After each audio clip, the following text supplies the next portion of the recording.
Fala galera, beleza? Preparado para mais uma revisão de história? Hoje não vou estar fazendo uma revisão sozinho não. Estarei aqui junto com os meus alunos do 7º ano C.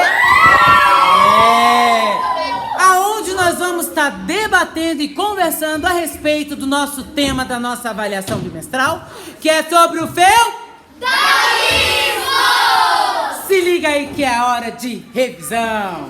Bem, pra gente começar a falar, nós vamos ter uma tecnologia super avançada, aonde você, telespectador, vai estar me ligando e eu vou estar tirando as dúvidas. Para isso, nós temos a nossa assistente de produção, mais conhecido como Maria Regina, que está calculando lá no cenário dela, calculando as ligações. Então, Maria Regina, você pode liberar para mim a primeira ligação, por favor? Posso sim, Fê. Então vamos lá, quem que vai ser o primeiro que vai ligar? Vamos ver aqui pelo meu iPhone. Alô? Alô, professor. Quem é que tá falando? É o Matheus. Oi, Matheus, tudo bem? Matheus, me tira uma pergunta. Pode falar a sua dúvida, meu garoto? Professor, na época do feudalismo, onde é que os servos viviam?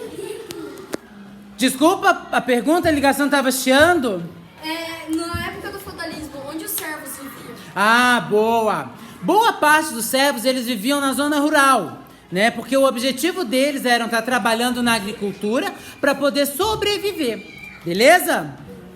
Ok. Galera, uma coisa também muito importante que a gente também tem que destacar nessa questão também do feudalismo é sobre o crescimento econômico deles. Boa parte da população que trabalhava naquela época eram considerados empregados dos senhores feudais. Então eles não tinham muito recurso, eles praticamente trabalhavam, né, em busca de um pedaço de terra, né? Então os feudos eles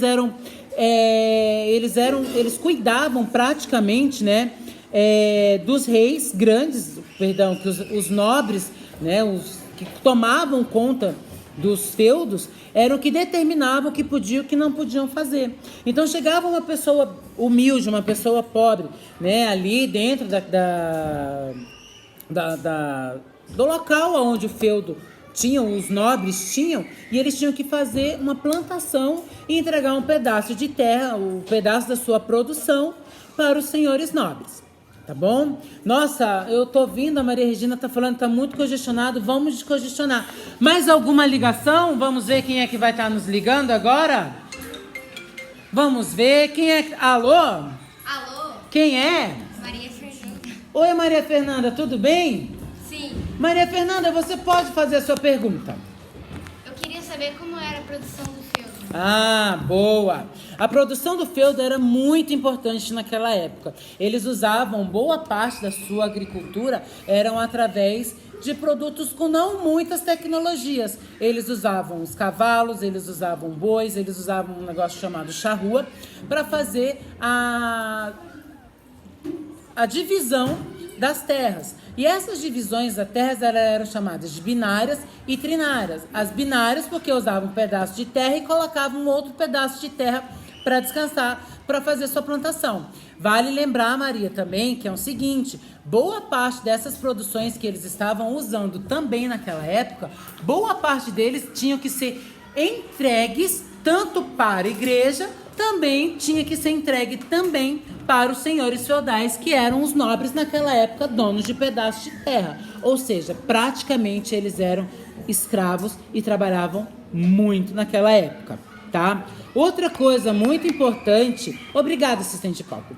Outra coisa muito importante também, que a gente tem que ver, é que a sociedade feudal, ela começa a se consolidar com uma economia predominante a agricultura. É ela que vai se destacar nesse campo, tá? Então o feudo ele passa a ter uma expansão muito grande nas terras rurais, né? Onde vai centralizar boa parte das relações econômicas e sociais e principalmente comerciais.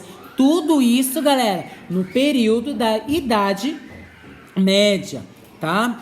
Outra coisa também que a gente vai ter, né, que é essa produção do feudo, né, que vai ser uma sociedade totalmente importante, né, o sistema feudal vai ser consolidado também, né, uma forma muito econômica, boa parte da população vai começar a se destacar, igual tá falando aqui, ó, a produção no feudo, né, Tais relações sociais de produção, de trabalho e de servidão deram à sociedade feudal um caráter único, que possibilitaram durante séculos a autossuficiência e da economia. Esse trecho o Fefo tirou daqui, ó, da apostila da SAI, volume único, volume 1, lá da página 154. Isso é muito importante também, beleza? Que, Maria Regina?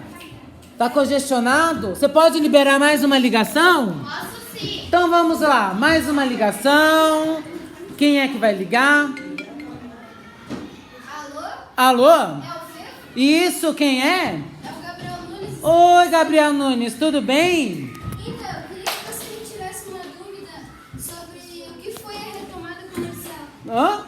Eu queria que você me tirasse uma dúvida sobre o que foi a retomada comercial. Ah, foi um processo principalmente aonde a Europa passou a partir do século, se eu não me engano, no século XI, né? Teve bastante mudanças naquela época. E uma das coisas mais importantes que a gente teve ali na época, né, foi o sistema feudal, né, que foi o enfraquecimento desse sistema, que passou por vários processos ao longo do tempo, tá bom?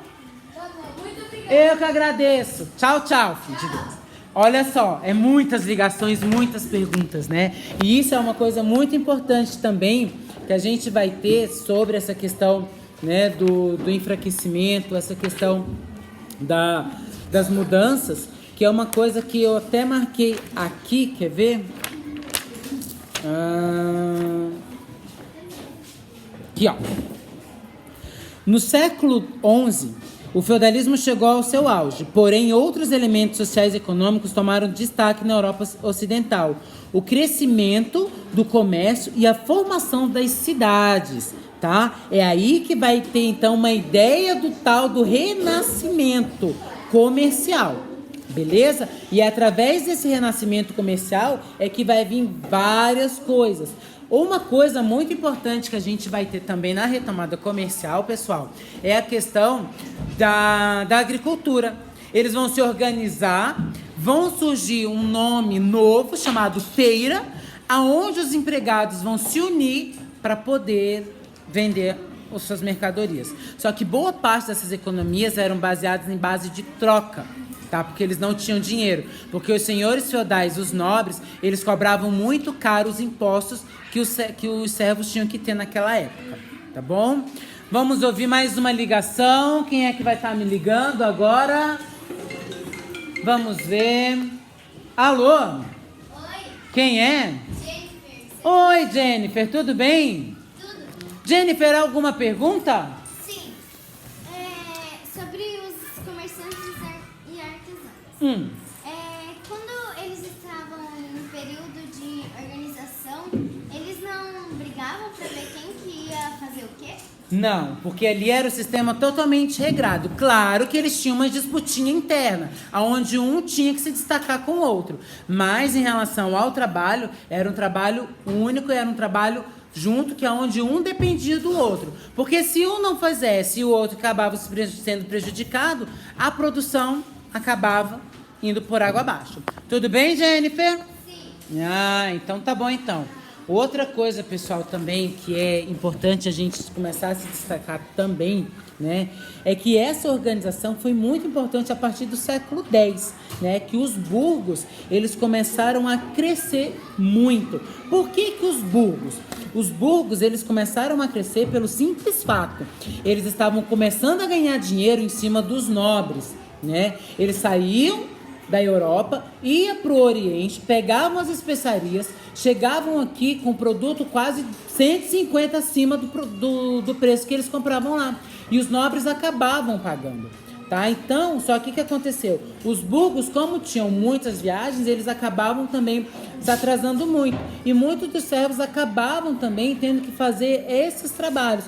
Por isso que os comerciantes, os artesãos, eles começavam a se organizar.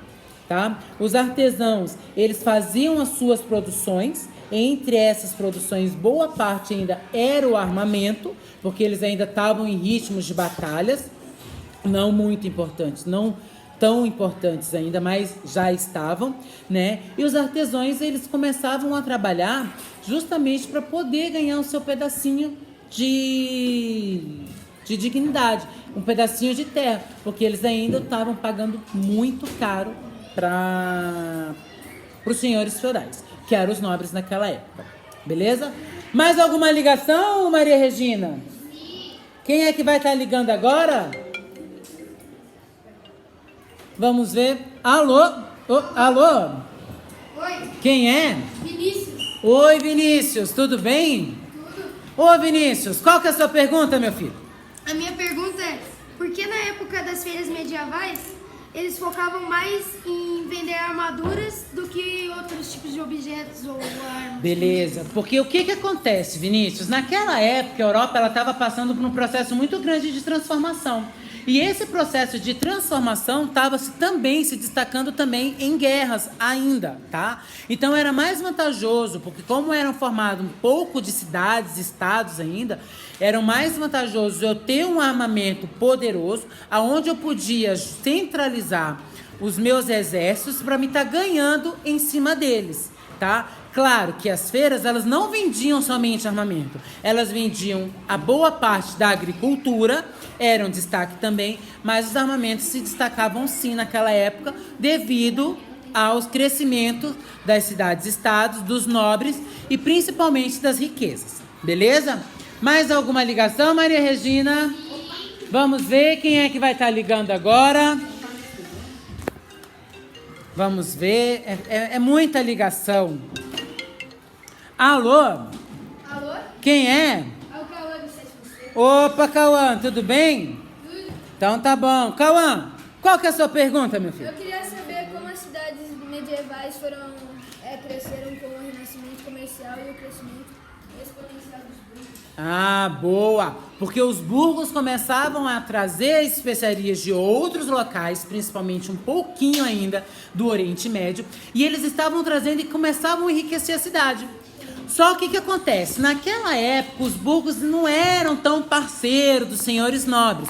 Eram ligados um com o outro. Só que não era vantajoso os burgos ser amigo dos servos, e sim dos nobres, tá? Então, o que estava acontecendo naquela época? Com esse crescimento, houve-se muito comércio, veio para cá, principalmente da agricultura, para tentar desenvolver cada vez mais a cidade. Beleza? Tá bom, obrigado. Maria Regina, tem mais alguma ligação? Sim. Vamos ver quem é que vai estar ligando agora? Alô? Alô? Quem é? É o Matheus Pereira. Oi, Matheus Pereira, tudo bem? Tudo bem? Pergunta. O que foi a burguesia mercantil? Ah, burguesia mercantil. A burguesia mercantil, galera, essa daí, ela é muito importante porque é ela que vai dar o surgimento de novas formações naquela época. Eu até anotei aqui uma coisa muito importante, que olha só, tá bem aqui, ó. Do ponto de vista econômico, as ações das cidades traduziu para uma sensível especialização comercial. Os comerciantes começaram a se centrar nos centros urbanos, passaram a comprar e empreender o reflorestamento de montanhas vizinhas, justamente por isso, porque estavam começando a ter uma defasagem muito grande no período, naquela época. Então, eles começavam então a trazer para as cidades uma retomada comercial, né, de uma forma mais intensa, trazendo o grande crescimento econômico naquela época. Mais alguma pergunta? Não, né? Então, olha só, pessoal, para a gente finalizar, né, uma coisa também muito importante, né, que vai surgir naquela época, principalmente no período feudal, é a criação das máquinas a vapores. Aquilo ali vai ser assim o top que a burguesia vai começar a enriquecer. Além, né, da burguesia mercantil, por isso que a gente vai ter esse crescimento muito importante, tá bom? Vamos para mais uma ligação, a última. É a última ligação? Isso mesmo, a última. Vamos ver. Alô? Quem é? Oi, Alana, tudo bem? Alana, qual que é a sua pergunta? O que realmente ocorreu na Guerra dos 100 Anos? Ah, boa! A Guerra dos 100 Anos, ela foi uma disputa muito importante, tá? E essa Guerra dos 100 Anos, ela levou muito ao crescimento de vários locais. E essa Guerra dos 100 Anos também, ela passa, né, a se tornar um dos mais longos conflitos da Idade Média, né? Então, o que vai acontecer então? Os camponeses vão começar a ficar bravos, né? Principalmente com os senhores ingleses, e é onde a França vai entrar com todo vapor. E a França vai deixar um rastro de destruição. Ela vai acabar, principalmente com a Inglaterra. E uma coisa muito importante que eu até esqueci de falar para vocês. A Inglaterra ali, ela vai começar a entrar em declínio, tá? Porque nós vamos ter o Palácio de Versalhes, e esse Palácio de Versalhes ele vai tirar boa parte da economia dos ingleses, né? E a França vai entrar com tudo e vai tentar fazer uma retomada comercial em relação àquilo, né? Então, boa parte dos camponeses ingleses vão se aliar aos franceses, né, para tentar igualar essa questão. Lembrando que a Guerra dos 100 Anos, né, ela foi marcada por várias vitórias. Na primeira fase tivemos os ingleses que venceu, na segunda fase os franceses venceram, e é aí que a gente entra também com uma cidadã chamada Joana d'Arc, que ela também vai fazer parte dessa revolução. Só que infelizmente, né, ela vai acabar sendo morta em praça pública, né, devido às suas ideias, né, que muitos vão considerá-las como herege. E quem vai estar incentivando essa questão de herege vai ser boa parte da Igreja Católica, tá bom? Para finalizar, né, os nossos estudos muito importantes aqui, uma das coisas que eu quero deixar bem claro para vocês, né, que tanto a cidade, principalmente a cidade de Veneza, ela vai possuir uma extensa localização geográfica, tá? E é ela que vai dar um dos maiores locais de rotas mercantis, de rotas marítimas também, para o crescimento daquilo tudo. Beleza? Bem, espero que tenha ajudado. Agora, para finalizar, nós vamos fazer uma revisãozinha de toda a simulação que nós fizemos aqui. Nós começamos a falar a importância dos feudos, né, que eles trabalhavam para os grandes nobres daquela época, né, e não tinha tanto prestígio, né. Vamos também dar destaque também à disputa das cidades entre os burgueses e os senhores feudais, porque os senhores feudais queriam muito mais dinheiro e os burgueses queriam muito dinheiro, mas também trabalhavam-se bastante e recebia bem pouco deles, né? O feudo passa a se tornar uma grande extensão de terra rural em relação, né, às sociedades comerciais, né? E por aí, infinidade de coisas que vai acontecer no nosso processo feudalismo, tá bom? Espero que tenha ajudado vocês. Dedico bons estudos, uma boa prova. Espero que tenha gostado dessa nossa revisão. Sétimo C, manda um grande beijo. Beleza? E eu espero mesmo que você aí em casa estude não só pelo caderno, não só pelas aquelas revisões, mas também por isso daqui, que é mega importante, a revisão de história do 7º ano. Beleza, galera? Grande beijo, fica com Deus e boa prova! Tchau, tchau!